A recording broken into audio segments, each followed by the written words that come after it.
आज हम जो इस वीडियो में कवर करने वाले हैं वो है हेनरी लॉ। हेनरी लॉ में बच्चों हमारे पास क्या है, the partial pressure of the gas in vapour phase is proportional to the mole fraction of the gas. इसका मतलब क्या है बच्चों, देखो अगर हमारे पास एक कंटेनर है, ठीक है, और कंटेनर के अंदर हमारे पास कोई भी लिक्विड हमारे पास प्रेजेंट है और एक हमारे पास गैस है ए, ठीक है, जो गैस हमारे पास है वो ए है, कहाँ पर है, गैसीय स्टेट में, मतलब वेपर फेज में। तो ये जो गैस हमारे पास है लिक्विड के ऊपर, इसका हम जितना ज़्यादा प्रेशर इंक्रीज करेंगे तो जो हमारे पास सॉल्यूशन है या जो भी लिक्विड हमारे पास है यहाँ पे, ठीक है बच्चों, तो उसके अंदर क्या होगा, उसकी जो सोल्यूबिलिटी हमारे पास है वो इंक्रीज हो जाएगी। तो प्रेशर इंक्रीज करने पर सोल्यूबिलिटी हमारे पास सॉल्यूशन के अंदर क्या होगा बच्चों, इंक्रीज हो जाएगी। और यहाँ पे जो सोल्यूबिलिटी को जो मेजर किया है वो किया है in the terms of mole fraction. Mole fraction के फॉर्म में बच्चों हम यहाँ पे क्या किया, चीज़ों को मेजर किया है। तो जो फॉर्मूला हमारे पास बनेगा वो क्या होगा, pressure is equal to K H into x. यहाँ पे जो एक्स हमारे पास है बच्चों, वो एक्स हमारे पास हो गया मोल फ्रैक्शन, एक्स हमारे पास होता है मोल फ्रैक्शन, पी हमारे पास है प्रेशर, और के एच हमारे पास हो गया बच्चों हेनरी कांस्टेंट। और जो हेनरी कांस्टेंट हमारे पास होता है ना, क्या होता है, वो डिपेंड करता है किस पे, nature of the gas and as well as the temperature. ठीक है, तो हेनरी कांस्टेंट एक कांस्टेंट है जो डिपेंड करेगा नेचर ऑफ गैस के ऊपर और साथ में डिपेंड करेगा टेम्परेचर पे। तो इसमें क्या होता है, देखो बच्चों, के एच जो हमारे पास है वो इंक्रीज करेगा विद इंक्रीज इन टेम्परेचर। के एच की वैल्यू क्या होगी, डायरेक्टली प्रोपोर्शनल टू टेम्परेचर।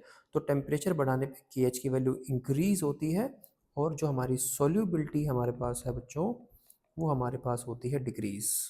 ये आपको ध्यान रखना है, ठीक है। तो टेम्परेचर के इंक्रीज करने पर के एच इंक्रीज होगा लेकिन सोल्यूबिलिटी हमारे पास क्या होगी, डिक्रीज होगी। देखो, ग्रेटर द के H lower solubility, that means के एच और सोल्यूबिलिटी आपस में कैसे होते हैं, इनवर्सली प्रोपोर्शनल होते हैं। अब देखो बच्चों, हमने क्या किया, प्रेशर और मोल फ्रैक्शन का ग्राफ बनाया। तो हमारे पास होता है ना, pressure of A is equal to K H into mole fraction of A. तो ये हमारे पास हो गया वाई एक्सिस पे और मोल फ्रैक्शन हमारे पास हो गया एक्स एक्सिस पे। तो बच्चों जो हमारे पास स्लोप हमारे पास आएगा वो स्लोप किसको रिप्रेजेंट करेगा, किसको, हेनरी कांस्टेंट को। तो यहाँ पर लिखा देखो, experimental result for the solubility of HCl gas in cyclohexane at 293 kelvin, the slope of the line is the Henry law constant. ठीक है, तो जो हमारे पास यहाँ पे जो स्लोप आएगा टेन थीटा की जो वैल्यू हमारे पास होगी बच्चों, हमारे पास क्या हो जाएगा, स्लोप। इस तरीके से हम यहाँ पे कैलकुलेट कर सकते हैं। आगे चलते हैं, देखो इसके आगे बच्चों हमारे पास क्या कहता है, देखो कुछ हमारे पास वैल्यूज गिवन है। तो हमारे पास गैसेस है, गैसेस की एक पर्टिकुलर टेम्परेचर पे हमारे पास क्या गिवन है, हेनरी कांस्टेंट की वैल्यू हम ध्यान रखेंगे। और हमारे पास रिलेशन क्या होता है, देखो जहाँ पे के एच की वैल्यू ज़्यादा, वहाँ पर जो हमारी सोल्यूबिलिटी हमारे पास है बच्चों वो क्या हो जाएगी, कम हो जाएगी। ठीक है, देखो अगर हम यहाँ पे देखा जाए तो हमारे पास जो हीलियम है बच्चों, जो हीलियम है, हीलियम की जो के एच की वैल्यू सबसे ज़्यादा है, इसका मतलब यहाँ पे वाटर के अंदर इसकी जो सोल्यूबिलिटी है वो सबसे कम हो जाएगी। ठीक है बच्चों, क्यों, देखो हीलियम कैसा होता है, हीलियम होता है नॉन पोलर, नोबल गैस है। और वाटर कैसा होता है, पोलर होता है हमारे पास में। वाटर बच्चों कैसा होता है, पोलर। तो दोनों का नेचर आपस में अलग अलग होने की वजह से ये दोनों आपस में सोल्यूबल नहीं होंगे। तो अगर किसी की सोल्यूबिलिटी कम है तो हेनरी कांस्टेंट की वैल्यू क्या हो गई, ज़्यादा हो गई। तो इस तरीके से हमारे पास कुछ गैसेज हैं, उनकी कुछ हेनरी कांस्टेंट की वैल्यू है। आप थोड़ा सा देख लो किसकी वैल्यू ज़्यादा किसकी वैल्यू कम। यहाँ पे वैल्यू ज़्यादा, वहाँ पे सोल्यूबिलिटी कम। आगे देखो बच्चों, हमारे पास है एप्लीकेशन ऑफ हेनरी लॉ। तो तीन एप्लीकेशन आती है मेजर। तो increase the solubility of CO2 in soft drink and soda water, the water is sealed under high pressure. तो बच्चे जितने भी हमारे पास सॉफ्ट ड्रिंक्स हम यहाँ पे जब लेके आते हैं शॉप से, तो वहाँ पे देखते हैं कि उसको हाई प्रेशर पे स्टोर किया जाता है, क्योंकि प्रेशर अगर ज़्यादा होगा तो वहाँ पे उसकी जो सोल्यूबिलिटी है, मोल फ्रैक्शन, वो हमारे पास क्या होगा, ज़्यादा हो जाएगा। तो ज़्यादा से ज़्यादा CO2 गैस हमारे लिक्विड वाटर में या जो बोलेंगे सोडा वाटर में वो सोल्यूबल होगी, और जितनी ज़्यादा CO2 डिजोल्व होती है उसी वजह से उसमें उतना अच्छा टेस्ट आता है। ठीक है, नेक्स्ट हमारे पास क्या है बच्चों, देखो स्क्यूबा डाइवर्स हमारे पास होता है। देखो हमारे पास ना डीप सी डाइवर्स होते हैं जो पानी के अंदर तक जाते हैं। तो जैसे ही हम पानी के सरफेस से नीचे जाएंगे, पानी के सरफेस से नीचे जाने पर जो हमारे पास जो प्रेशर होता है वो इंक्रीज होता है। और प्रेशर इंक्रीज होने से बच्चों हमारे पास क्या होता है, जो हमारे पास गैसेज होती हैं, ठीक है, उनकी सोल्यूबिलिटी ब्लड के अंदर क्या हो जाएगी बच्चों, इंक्रीज हो जाएगी। ठीक है। तो ज़्यादा गैसेज हमारे ब्लड में डिजोल्व हो गई है, फिर जैसे ही हम क्या करते हैं ऊपर आते हैं पानी में, जैसे ये स्कूबा डाइवर्स ऊपर आते हैं तो उनका जो प्रेशर है वो सडनली डिक्रीज होता है। प्रेशर डिक्रीज होगा तो सोलिबिलिटी डिक्रीज होगी, तो जो गैसेज हमारी ब्लड में डिजोल्व हो रखी थी वो ब्लड से बाहर आ जाएंगी in the form of bubbles. ठीक है बच्चों, तो यहाँ पे बबल्स का फॉर्मेशन होता है। इस मेडिकल कंडीशन को क्या बोलते हैं? बेंड्स। ठीक है बच्चों, तो medical condition is known as bends. तो बेंड्स को रोकने के लिए, लाइक ये जो मेडिकल कंडीशन है ये क्रिएट ना हो, तो उसके लिए हम क्या करते हैं, जो भी हमारा ऑक्सीजन सिलेंडर टैंक होता है जो स्कूबा डाइवर्स कैरी करते हैं, उसके अंदर हम क्या करते हैं, हीलियम को रखते हैं 11.7%, 56.2% उसमें नाइट्रोजन होता है और इसी के साथ में 32.1% वहाँ पर ऑक्सीजन को फिल किया जाता है। ठीक है, तो ये जो परसेंटेज कंपोजिशन है बच्चों, इसके ऊपर क्वेश्चन आता है, ये आपको याद करना है। इसके अलावा देखो बच्चों क्या होता है, जैसे हमारे पास पहाड़ों पे हम जाते हैं तो पहाड़ों पे जितना हम ऊपर जाएंगे तो वहाँ पे क्या होगा, प्रेशर कम हो जाएगा, और प्रेशर कम होने की वजह से solubility of gases in blood हमारे पास क्या हो जाएगी बच्चों, कम हो जाएगी। जैसे ही हमारी सोल्यूबिलिटी कम होती है ना, तो हमारी जो बॉडी में जो ऑक्सीजन नहीं मिल रहा प्रॉपर, तो बॉडी को एनर्जी नहीं मिलेगी, तो बॉडी जो हमारे पास है ना वो वीक हो जाती है। बॉडी क्या हो जाएगी बच्चों, वीक हो जाएगी, और इसी के साथ में हमारा जो ब्रेन होता है ना वो काम करना बंद कर देता है। ठीक है, तो अनेबल टू थिंक क्लियरली, तो हम अच्छे से चीज़ों को सोच नहीं पाते। इस मेडिकल कंडीशन को क्या बोलते हैं, एनोक्सिया। तो ये तीन मेजर एप्लीकेशन हमारे पास है हेनरी लो की। आगे चलते हैं बच्चों, देखो अब आगे आता है हमारे पास इफेक्ट ऑफ टेम्परेचर। बच्चों हमें पता है जैसे हम यहाँ पर टेम्परेचर को इंक्रीज करते हैं, टेम्परेचर को इंक्रीज करने पर हमारे पास क्या होता है बच्चों, जो गैसेस हमारे पास है ना, गैसेस की सोल्यूबिलिटी डिक्रीज हो जाती है। Solubility of gases in liquid हमारे पास क्या होता है, डिक्रीज होता है। ठीक है, क्योंकि जब गैसेस हमारे पास में लिक्विड में बच्चों डिजोल्व होती हैं तो ये हमारे पास क्या होता है, एक क्या होता है, एक एक्सोथर्मिक प्रोसेस होता है। ठीक है, साथ में इक्विलिब्रियम भी बनेगा। तो अकॉर्डिंग टू ली चैटलियर, जैसे हम यहाँ पे क्या करते हैं बच्चों, टेम्परेचर को इंक्रीज करते हैं तो जो हमारा इक्विलिब्रियम होता है ना वो शिफ्ट हो जाता है बैकवर्ड डायरेक्शन के अंदर। तो equilibrium will shift into backward direction, जिस वजह से हमारी जो सोल्यूबिलिटी है वो डिक्रीज हो जाती है। तो बच्चों सोल्यूबिलिटी क्या हो जाएगी हमारी, डिक्रीज हो जाएगी गैसेस की लिक्विड के अंदर। तो बच्चों यहाँ पे C1 और C2 हमारे पास क्या है, कंसंट्रेशन है, T1 T2 टेम्परेचर है। ठीक है, तो C1 कंसंट्रेशन कहाँ पर है, T1 टेम्परेचर पे, और C2 कंसंट्रेशन कब है, जब टेम्परेचर क्या हो गया, T2। तो हमारे पास यहाँ पे एक रिलेशन आया हुआ है जहाँ पर हम कंसंट्रेशन और टेम्परेचर के बीच में रिलेशन निकाल सकते हैं। डेल्टा एच सोल्यूशन, ये हमारे पास है बच्चों एंथैल्पी ऑफ सोल्यूशन। आर हमारे पास होता है यूनिवर्सल गैस कांस्टेंट, जो आर की वैल्यू हम यहाँ पे यूज़ करेंगे वो करेंगे 8.314 जूल पर केल्विन पर मोल। ठीक है, क्योंकि यहाँ पे इसको हम एनर्जी के साथ यूज़ कर रहे हैं। डेल्टा एच हमारे पास होती है एनर्जी ऑफ सॉल्यूशन या एंथैल्पी ऑफ सॉल्यूशन, तो एनर्जी के साथ जब यूज़ करेंगे तो आर की वैल्यू क्या आएगी, 8.314। ठीक है, तो यहाँ पे इस तरीके से हमें ध्यान रखना है। आगे देखो बच्चों हमारे पास क्वेश्चन हैं, हमने एनसीईआरटी से क्वेश्चन उठाए हैं। ठीक है, तो एनसीईआरटी का बच्चों हमारे पास एग्जांपल नंबर 1.4, इसको हम यहाँ पे सोल्व करेंगे। क्वेश्चन कहता है if N2 gas is bubble through water. बच्चों नाइट्रोजन गैस को हम क्या कर रहे हैं, पानी के अंदर बबल कर रहे हैं, पास कर रहे हैं। टेम्परेचर जो हमने मेंटेन किया हुआ है यहाँ पर वो क्या है बच्चों, 293 केल्विन। ठीक है, how many milli moles of N2 gas will dissolve in 1 litre of water. बच्चों जो वॉल्यूम ऑफ वाटर हमारे पास गिवन है वो कितना गिवन है, 1 लीटर, और मिली मोल्स पूछे नाइट्रोजन की, उसमें कितने डिजोल्व होंगे। देखो बच्चों जो वाटर हमारे पास होता है उसकी डेंसिटी क्या होती है, 1। डेंसिटी 1 होने की वजह से जो उसका जो मास होगा वही क्या हो जाएगा, उसका वॉल्यूम हो जाएगा। तो 1 लीटर का मतलब होता है बच्चों 1000 ml, और 1000 ml को हम लिख सकते हैं 1000 ग्राम। ये हमारे पास आ गया मास ऑफ सॉल्वेंट, जो हमारे पास हो गया वाटर। ठीक है, और बच्चों वाटर का जो मॉलिक्यूलर वेट हमारे पास होता है दैट इज 18। तो number of moles of solvent हम निकाल सकते हैं बच्चों 1000 डिवाइड बाय 18, जिसकी वैल्यू हमारे पास आती है 55.5। ठीक है, वो जो कह रहा है nitrogen gas exert a pressure of 0.987। तो बच्चों प्रेशर ऑफ नाइट्रोजन गैस हमारे पास गिवन है 0.987। पूछा है given that Henry constant for N2 at 293 kelvin is this. तो बच्चों हेनरी कांस्टेंट की वैल्यू भी हमारे पास यहाँ पर गिवन है 76.48 किलो बार।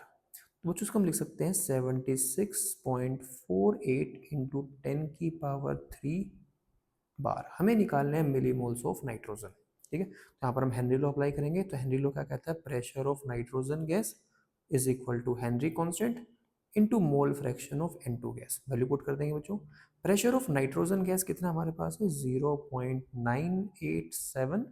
हेनरी कांस्टेंट हमारे पास गिवन है 76.48 इंटू 10⁻³। दोनों को बार में सेम रखेंगे into mole fraction of N2। तो यहाँ पर हमारे पास क्या हो जाएंगे, number of moles of N2 divide by number of moles of N2 plus number of moles of water. और वाटर के मोल्स कितने निकाले बच्चों हमने 55.5। हम इसको सोल्व करेंगे तो हमारे पास आएगा 0.987 अपॉन में 76.48 into 10⁻³ is equal to number of moles of N2 upon में number of moles of N2 plus में 55.5। अब देखो बच्चों 55.5 जो हमारे पास है ना वो काफ़ी एक बड़ा नंबर होता है। तो छोटा नंबर जो हमारे पास है अगर प्लस और माइनस है तो हम उसको क्या कर देंगे, यहाँ पर नेग्लेक्ट कर देंगे, तो उसको क्रॉस मल्टीप्लाई कर लेंगे और यहाँ से हम निकाल लेंगे number of moles of nitrogen gas. आएगा बच्चों 0.987 मल्टीप्लाई में आ जाएगा 55.5 डिवाइड में हमारे पास आ जाएगा 76.48 इंटू 10⁻³ बच्चों उसको जब पूरा सोल्व हम कर लेंगे ना तो हमारे पास आता है 0.716 इंटू 10⁻³ मोल। और हमें आंसर करना है बच्चों मिली मोल के अंदर, तो 10⁻³ हम इंक्लूड कर लेंगे और मिली मोल बन जाएगा। तो हम लिखेंगे 0.716 मिली मोल। तो ये हमारे पास क्या होगा, इस क्वेश्चन का आंसर हो जाएगा। ये हमारे पास एग्जाम्पल 1.4 NCERT से। आगे देखो बच्चों, नेक्स्ट क्वेश्चन हमने लिया है वापस से NCERT से, इंटेक्स का क्वेश्चन है। क्वेश्चन कहता है H2 gas, H2S gas toxic gas होती है विद रोटेनिक स्मेल होता है बच्चों हमारे पास में। ठीक है, is used for qualitative analysis if the solubility of H2S in water at STP is 0.195। बच्चों देखो यहाँ पे हमारे पास गिवन है मोलैलिटी 0.195। ठीक है, सॉल्वेंट हमारे पास क्या है वाटर, और कंडीशन गिवन है STP। STP का मतलब था बच्चों स्टैंडर्ड टेम्परेचर प्रेशर कंडीशन। तो यहाँ पे जो स्टैंडर्ड प्रेशर हम रखते हैं ना बच्चों वो हम रखते हैं 1 atm। ठीक है, ये स्टैंडर्ड कंडीशन है। क्वेश्चन कहता है calculate the Henry law constant. हमें यहाँ पे बच्चों जो KH हमारे पास है हमें वो क्या करना है, कैलकुलेट करना है। ठीक है, अब बच्चों देखो हेनरी लॉ अगर हम लगाते हैं तो कहता है partial pressure of H2S is equal to Henry constant into mole fraction of H2S। तो जो हमारे पास गिवन है मोलैलिटी और हमें क्या चाहिए, मोल फ्रैक्शन चाहिए। इसका मतलब अब हमें यहाँ पे मोलैलिटी को मोल फ्रैक्शन में चेंज करना है। तो रिलेशन क्या होता है बच्चों, molality is equal to XA upon में XB इंटू 1000 अपॉन में MB। ये जो MB हमारे पास होता है ना बच्चों, ये हमारे पास होता है मोलिकुलर वेट ऑफ सॉल्वेंट। ये रिलेशन आपको पता होना चाहिए। और यहाँ पर सॉल्वेंट हमारे पास कितना है वाटर, तो मोलिकुलर वेट ऑफ सॉल्वेंट जो हमारे पास यहाँ पर हो जाएगा वो जाएगा बच्चों 80। तो रिलेशन बहुत इंपॉर्टेंट है, ये रिलेशन आपको याद होना चाहिए। यहाँ पर हम वैल्यू पुट करेंगे और यहाँ से हम क्या करेंगे, मोल फ्रैक्शन कैलकुलेट कर लेंगे। इसी के साथ में बच्चों हमें पता है XA प्लस XB की वैल्यू किसके इक्वल होता है, 1 के इक्वल होता है। यहाँ पर हम पुट कर देंगे तो मोलैलिटी हमारे पास हो गया 0.195। ठीक है बच्चों, XA अपॉन में 1 माइनस XA इंटू 1000 अपॉन में 18। बच्चों इसको हम पूरा सोल्व करेंगे तो जो XA की जो वैल्यू हमारे पास आती है ना वो आती है 0.0035। आप इसको पूरा सोल्व कर लेना। अब बच्चों हम क्या करेंगे, यहाँ पर वैल्यू पुट करेंगे हेनरी लॉ में और कैलकुलेट करेंगे हेनरी कांस्टेंट। तो बच्चों प्रेशर जो हमारे पास होगा वो हमारे पास होगा 1 atm। 1 atm is equal to KH into XA। तो XA हमारे पास निकाल चुके हम कितना 0.0035। ठीक है, तो यहाँ से हम क्या निकाल लेंगे, KH निकाल लेंगे बच्चों। और जो KH हमारे पास आएगा वो आएगा 285.61 ATM के अंदर आएगा। ठीक है, देखो KH तो हमारे पास होता है यूनिटलेस, तो जो यूनिट प्रेशर की होगी वही यूनिट किसकी होगी, हेनरी कांस्टेंट की भी होगी। ठीक है, तो इस तरीके से हम इस क्वेश्चन को सोल्व कर सकते हैं। आगे देखो बच्चों, नेक्स्ट यहाँ पर अगर हम बात करें नेक्स्ट क्वेश्चन, तो अगेन हमारे पास इंडेक्स का है 1.7। क्वेश्चन कहता है, देखो, Henry law constant for CO2 in water. तो बच्चों जो CO2 हमारे पास है वो सॉल्यूट है, वाटर हमारा सॉल्वेंट है, ठीक है बच्चों। और यहाँ पे हमारे पास क्या गिवन है, हेनरी कांस्टेंट की वैल्यू गिवन है। तो KH हमारे पास जो गिवन है बच्चों वो गिवन है 1.67 into 10⁸ pascal at 298 Kelvin. Calculate the quantity of CO2 in 500 ml of soda water.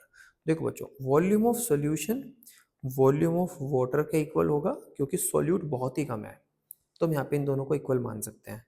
तो ये हमारे पास कितना हो जाएगा 500 ml, और अभी देखा था डेंसिटी 1 होने की वजह से ये 500 ग्राम के इक्वल हो जाएगा, ठीक है।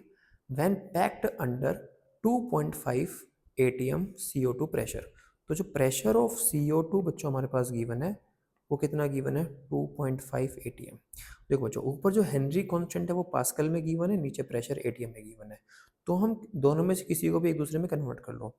रिलेशन क्या होता है, रिलेशन होता है 1 atm is equal to 10⁵ pascal, ये हमारे पास होता है रिलेशन। तो यहाँ पर जो atm है उसको पास्कल में कन्वर्ट कर ले, ईजी रहेगा।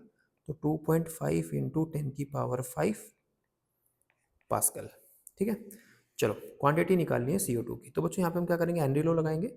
तो pressure is equal to KH into mole fraction. तो प्रेशर हमारे पास कितना हो गया 2.5 इंटू 10⁵। हेनरी कांस्टेंट की वैल्यू आ जाएगी 1.67 इंटू 10⁸। मोल फ्रैक्शन बच्चों हमारे पास हो जाएगा Na अपॉन में Na प्लस NB। देखो, जो हमारे पास सॉल्वेंट है वो है वाटर, तो वाटर की बच्चों अगर हम बात करें तो वाटर का वेट कितना गिवन है 500, और वाटर का मोलिकुलर वेट हमें पता है कितना होता है 18। तो number of moles of solvent हमारे पास आ जाएगा 500 डिवाइड बाय 18। इसको अगर हम सोल्व करेंगे तो हमारे पास आएगा 27.78। यहाँ पे पुट कर लो, इन दोनों को डिवाइड कर लो। तो 2.5 इंटू 10⁵ अपॉन में 1.67 into 10⁸ is equal to Na upon में Na प्लस 27.78। बच्चों देखो अगेन, Na हमारे पास छोटी वैल्यू होने की वजह से हम इसको नेग्लेक्ट कर सकते हैं अपने कैलकुलेशन को थोड़ा सा इजी करने के लिए। यहाँ से हम क्रॉस मल्टीप्लाई करेंगे, और क्रॉस मल्टीप्लाई करके बच्चों जो नंबर ऑफ मोल्स हमारे पास आएगा वो हमारे पास आ जाएगा 41.38 इंटू 10⁻³ मोल। बच्चों हमें निकालना है अमाउंट, तो अमाउंट निकालने के लिए मतलब गिवन वेट हम क्या करेंगे, नंबर ऑफ मोल्स को मल्टीप्लाई किससे कर देंगे, मोलिकुलर वेट ऑफ CO2। और बच्चों मोलिकुलर वेट जो CO2 का होता है वो होता है 44।